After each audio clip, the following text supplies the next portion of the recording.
Good morning friend. हम लोगों ने कल के क्लास में सुप्रीम कोर्ट के बारे में पढ़ा था। आपके संविधान के भाग 5 में अनुच्छेद 124 से 147। आज हम लोग हाई कोर्ट के बारे में बात करेंगे। हाई कोर्ट यानी उच्च न्यायालय।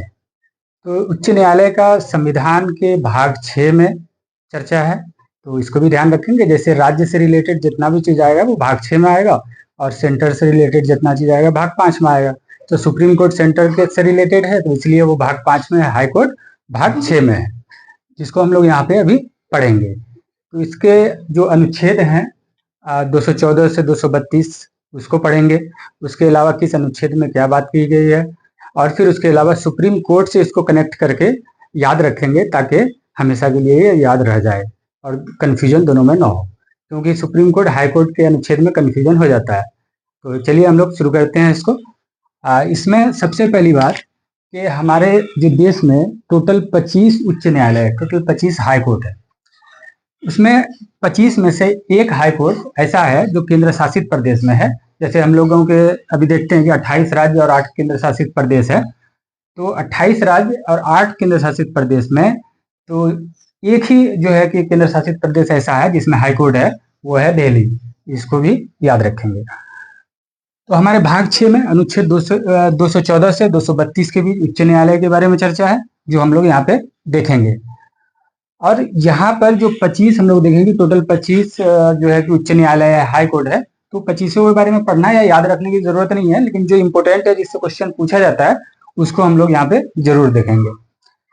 तो अनुच्छेद 214 इसमें कहा गया है राज्यों के लिए उच्च न्यायालय होगा, राज्यों के लिए हाई कोर्ट होगा। यह अनुच्छेद 214 में कहा गया है। और अनुच्छेद 215 में अभिलेखीय न्यायालय यानी उच्च न्यायालय का अभिलेखीय न्यायालय होगा, ये अनुच्छेद 215 में।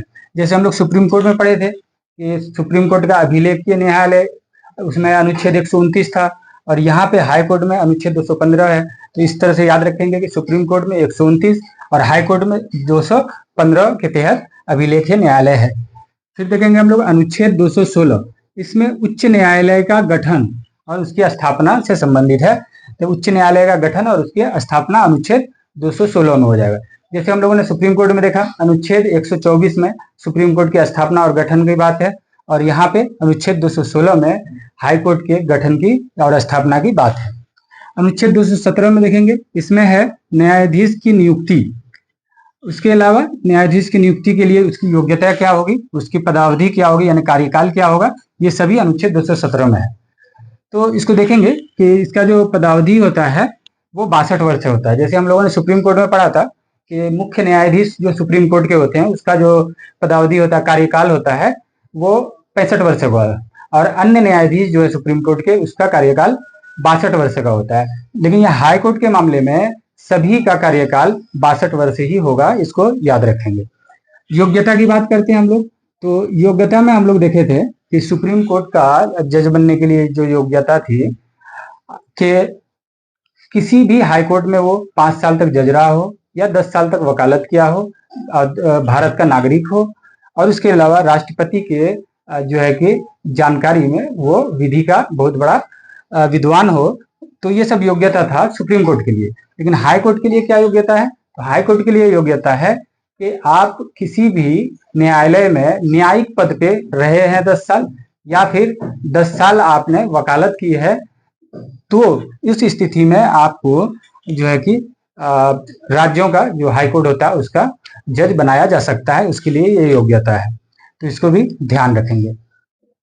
अनुच्छेद 219 में कहा गया है शपथ, यानी जो न्यायाधीश है, अभी हम लोग देखें कि पदावधि 62 वर्ष, योग्यता क्या क्या है देख लिए। इसका शपथ कौन दिलाता है? जैसे हम लोगों ने देखा कि सुप्रीम कोर्ट के जजों का जो शपथ दिलाते हैं वो राष्ट्रपति दिलाते हैं, लेकिन ये राज्य से संबंधित है, इसलिए हाई कोर्ट के जज को जो शपथ दिलाता है वो राज्यपाल होता है।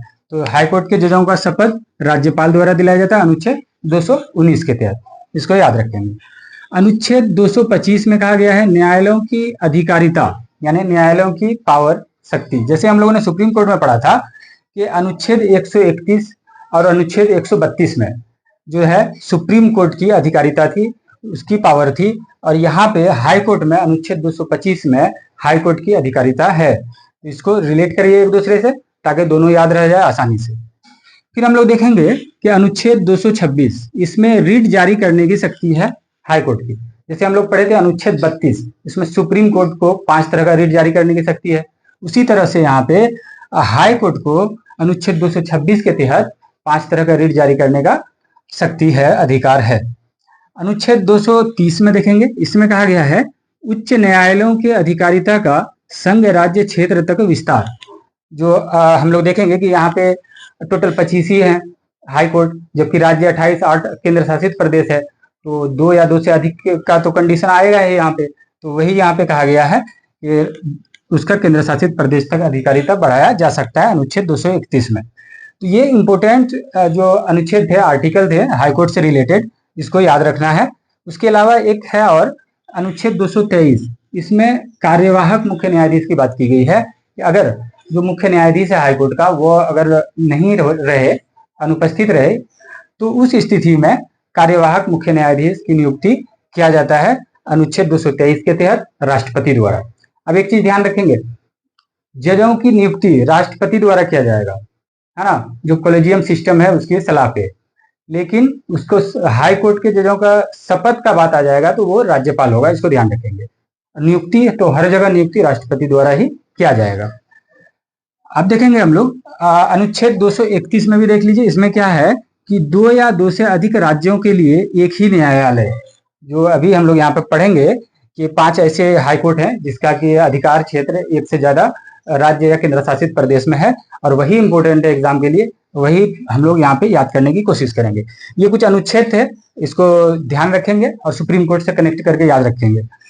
तो कुछ जो हाई कोर्ट है, जैसे Calcutta high court, Bombay high court, Madras high court, Guwahati high court, Kerala high court और चंडीगढ़ हाई कोर्ट, तो इसका जो अधिकार क्षेत्र है वो एक राज्य से ज्यादा या फिर एक राज्य और केंद्र शासित प्रदेश में है, तो उसको ही यहाँ पे याद करना है और यही एग्जाम में पूछा जाता है।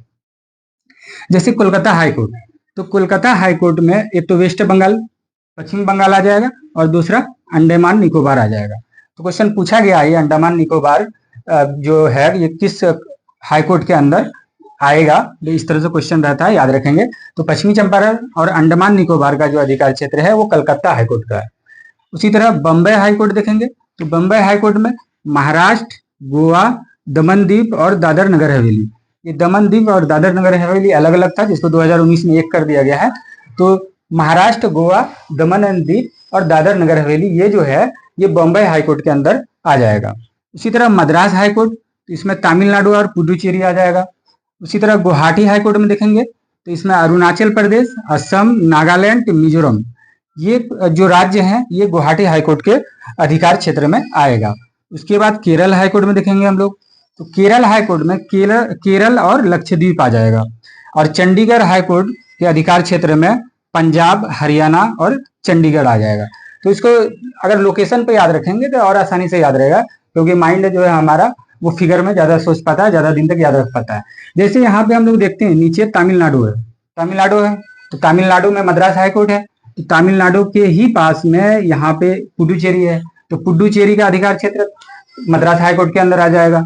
उसी तरह यहाँ देखेंगे हम लोग कोलकाता हाई कोर्ट, और इसी के नीचे यहाँ अंडमान निकोबार है, तो अंडमान निकोबार आ जाएगा जो है आपको कोलकाता हाई कोर्ट में।